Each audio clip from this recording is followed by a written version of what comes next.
Okay, people, time for a little education.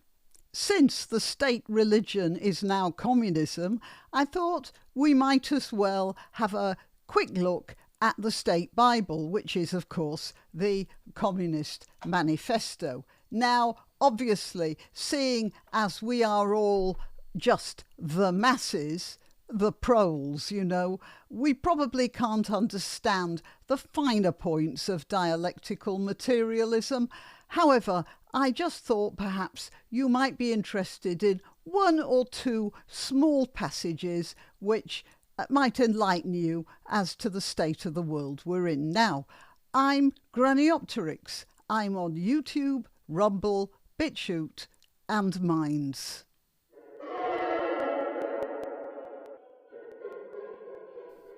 So, look, I'm going to read you the opening paragraph of the Communist Manifesto. The opening 3 paragraphs or 4, 5, well, whatever. This bit here.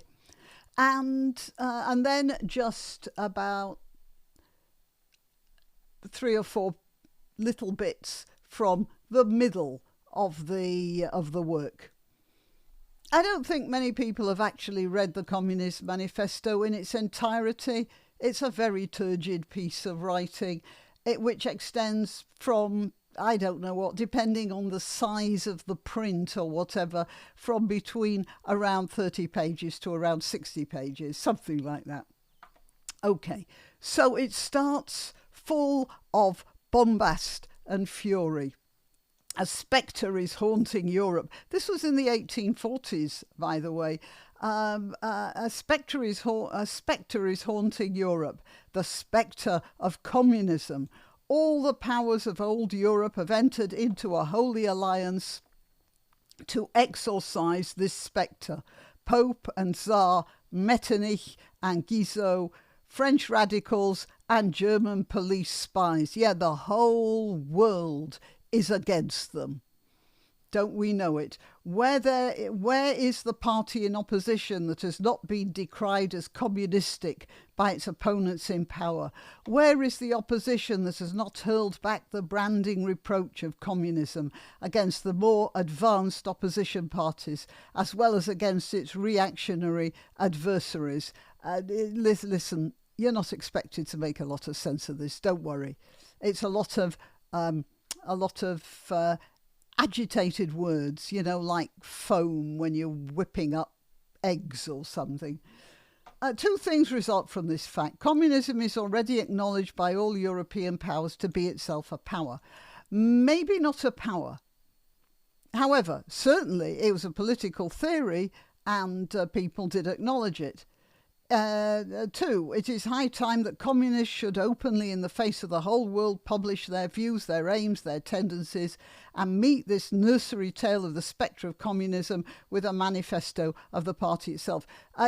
Communism is all to the good and everything's going to be nice. And this was in 1840. So these Marx and Engels who wrote this together, apparently,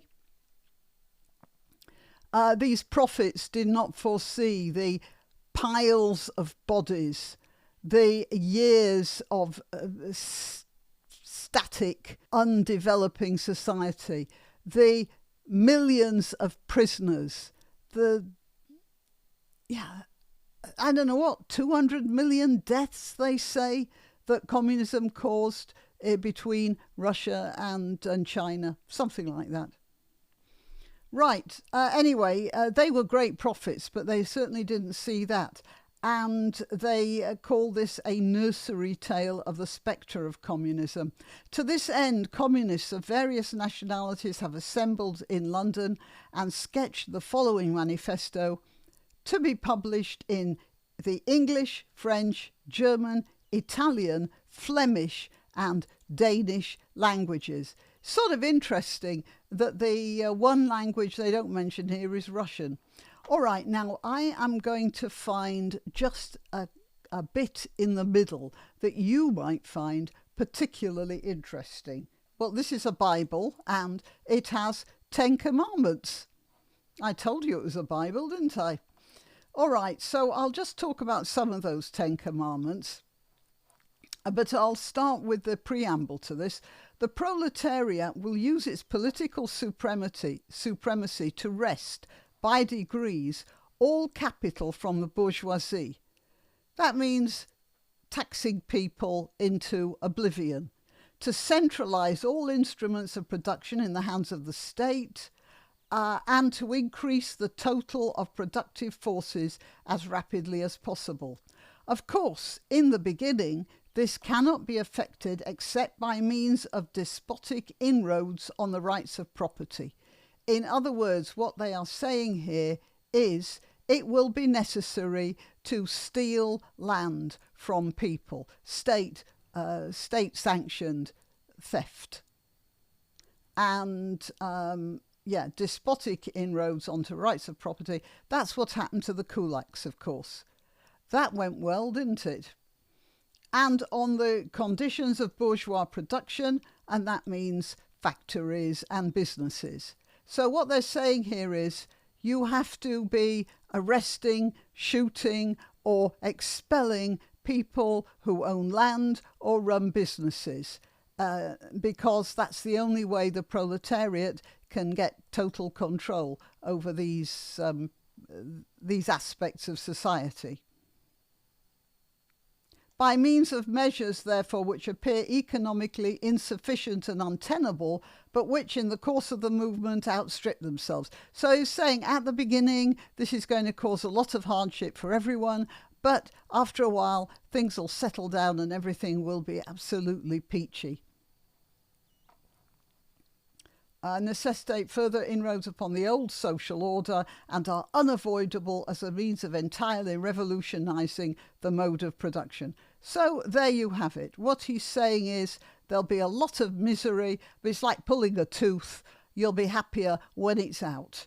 Okay, and the very first thing that he comes up with is the abolition of property in land and application of all rents of land to public purposes, which is what our government is doing now with the farmers. They're starting small.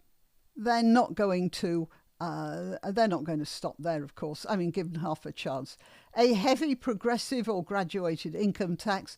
Well, we've got other taxes now. National insurance is forcing many businesses out of business. And they're talking now about stopping benefit cheats.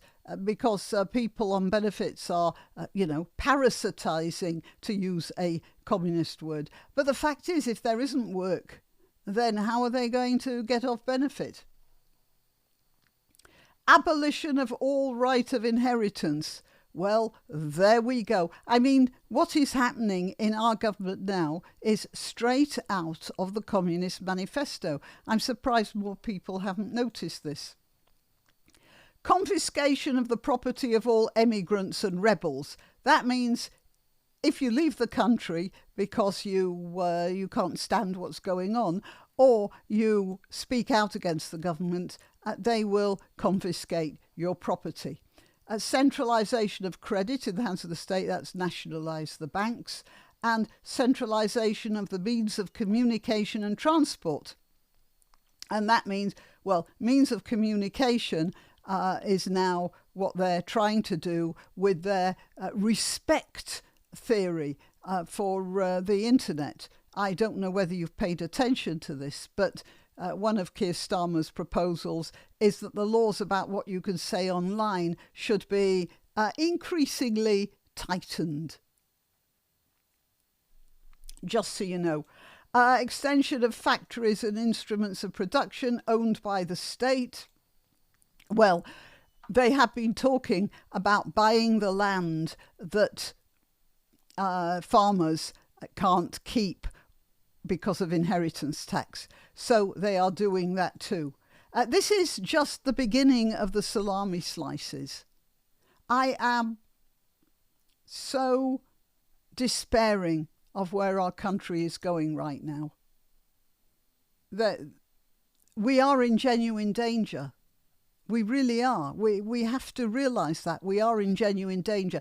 It's not that it cannot be rescued, but there's going to be a lot of hardship because of what this government is doing. And like they The idea of causing hardship for the common good is exactly what they're doing for the pensioners. Yeah, the pensioners are going to suffer over this very cold winter, but, it's for the common good. And I think it was Rachel Reeves who said farmers should pay inheritance tax to fund the NHS. There you see, we're going to give up, farmers are going to give up their livelihood and their training and their heritage for the common good. It doesn't matter if a few of them actually kill themselves. That's the communist attitude, and it's written down here in the Communist Manifesto. A combination of agriculture with manufacturing industries. There we have it. The government will own the land and they'll turn it into, or sell it to BlackRock, but turn it into an industrial agricultural complex. That's much better than having small family farms, isn't it now? Free education for all children in public schools. Isn't it amazing? Without communism, we managed that anyway. Abolition of children's factory labour in its present form. I like the way they say in its present form. They're not talking about the abolition of children in factory labour at all, just in its present form. In its present form in the 1840s, it was terrible. And it's amazing because without communism, they managed to abolish that anyway, didn't they? It's true that factory labour was dreadful and it was using children. But it persisted in communism much longer than it persisted in capitalism. They were using children in factories in Stalinist Russia in the 1950s. OK, right, well, that's just the 10 Commandments of the Communist Bible. And I thought you might be interested in improving your education about the religion of these islands for the next few years, at the very least. And again, we have to remember, you may be suffering, but it's for your own good. Till next time. You can help my channel by subscribing and clicking the notification bell. That's quite important. And by sharing if you're so inclined. Links to my other channels and to donation methods are in the description. But the best way you can help is simply by clicking like and notify. Thank you.